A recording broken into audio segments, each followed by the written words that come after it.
রাধে রাধে। কিছু যন্ত্রণা থাকে যেগুলো শুধু ভয় থেকে আসে না, আসে অপরাধবোধ থেকে।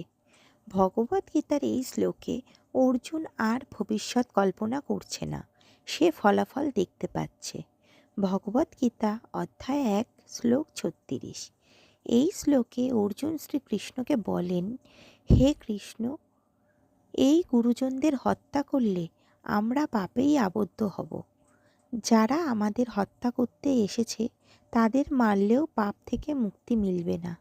এখানে অর্জুনের ভয় আর নিজের জন্য নয়, এখানে ভয় নৈতিক পতনের। সে বুঝতে পারছে এই যুদ্ধ জিতলেও তার ভিতরে সব কিছু একেবারে ভেঙে যাবে। কারণ অপরাধ সবসময় অন্যায় দিয়ে শুরু হয় না, অনেক সময় নিজের বিবেকের বিরুদ্ধে গেলেই অপরাধ জন্ম নেয়। অর্জুন জানে যারা তার সামনে দাঁড়িয়ে আছে তারা নিখুঁত নয়, কিন্তু তারা তার শিক্ষক, তার আত্মীয়, তার শিকড়।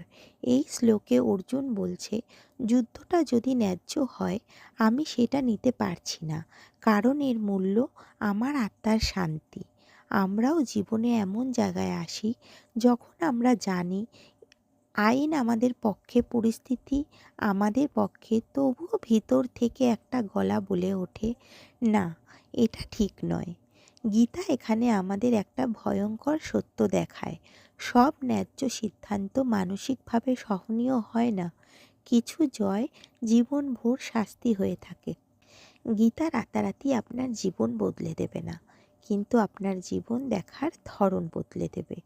অর্জুন এখন আর যুদ্ধের ময়দানে দাঁড়িয়ে নেই, সে দাঁড়িয়ে আছে নিজের বিবেকের কাঠগোড়ায়।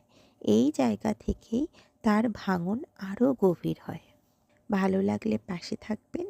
দেখা হচ্ছে পরের শ্লোকে। জয় শ্রীকৃষ্ণ।